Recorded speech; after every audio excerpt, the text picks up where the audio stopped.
As a trader, you don't trade the markets. You trade your beliefs about the markets. This is huge. And if you understand today's lesson deeply, you will unlock why you keep making the same mistakes over and over, even when you know better. So sit comfortably, take a deep breath, and let's start. Let me ask you a question. Before I teach anything, let me ask you directly.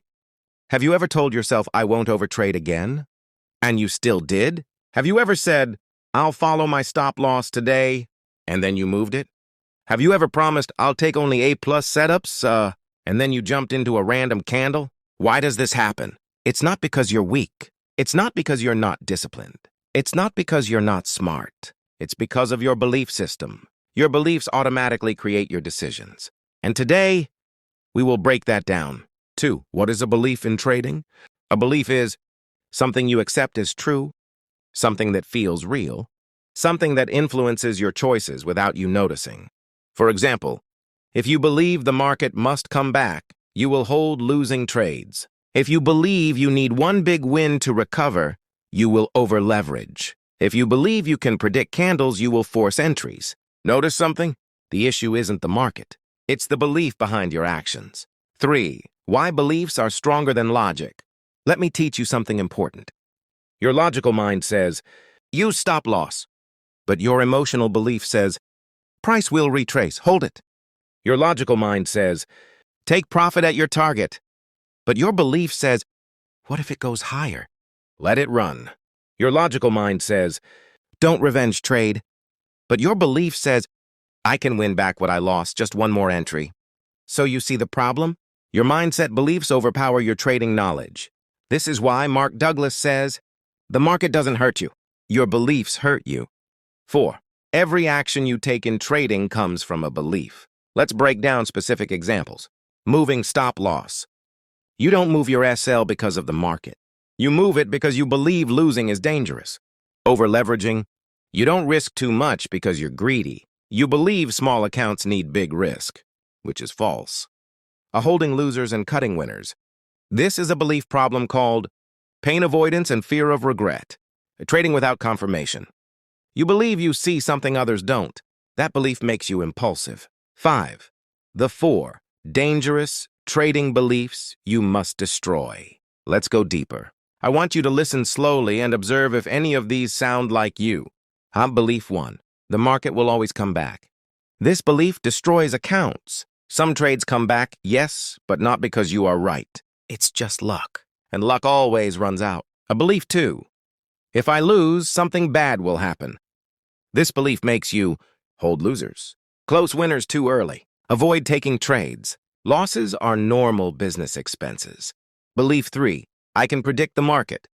This belief creates forcing trades, over-trading, frustration. The truth? No one can predict it. We work with probabilities, not predictions. Belief 4. I need to win now. This belief makes you chase trades. Trading is not a now profession. It's long-term. 6. Your beliefs come from your past. Let's talk about something deeper. Your beliefs didn't start in trading. They came from childhood, school, family, society. Examples.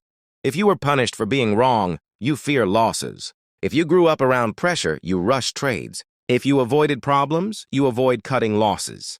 If you were always told to fight back, you revenge trade. See how deep this is? Trading exposes your personality. 7. The market doesn't create your pain. You create it. Let me teach you Mark Douglas's core idea. The market doesn't know you, doesn't care about you, doesn't target you, doesn't hate you, doesn't owe you anything. So where does the pain come from? From you, your expectations, your beliefs, your need to be right, your need to control, your fear of uncertainty. This is why two traders can see the same chart and act completely differently. Because they are not trading the chart, they are trading their beliefs. 8. How beliefs control your emotions. When a trade goes against you, your emotion is not coming from the candlestick. It is coming from the meaning your belief gives that candlestick. Example. If you believe losing is failure, you panic. If you believe the market owes you, you hold losers. If you believe you must avoid pain, you close winners early. The market is neutral.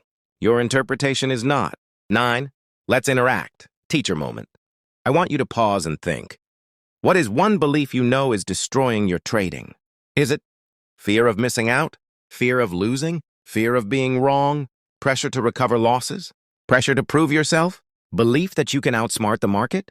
Choose one, just one, and say it out loud. Yes, out loud, because awareness is step 1. 10.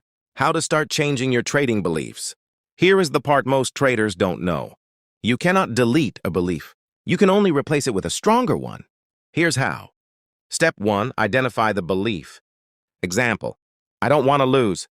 Step 2, write the new belief. Example, losses are normal and necessary.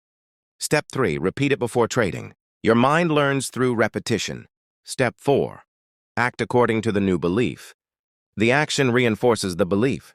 Step 5, reward yourself for following it. Your brain must feel success for obeying.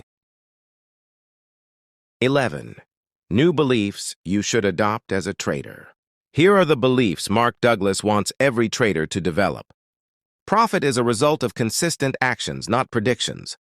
And every trade is independent of the previous one. Anything can happen in the market. Losses don't define me. They are part of the game. I am not here to be right. I am here to make money. And I follow my system, not my emotions. Repeat these until they enter your subconscious. 12. Practical assignment for your students. At the end of day 6, give your viewers homework. Homework. Write down the top 5 beliefs that control your trading negatively. Then write the opposite of each one. Example. Negative belief. The market will come back. New belief. Every trade can fail. Use stop loss. This rewires the mind. Today, you learned that your beliefs, not the market, control your trading results. Tomorrow, we go even deeper into developing a probabilistic mindset.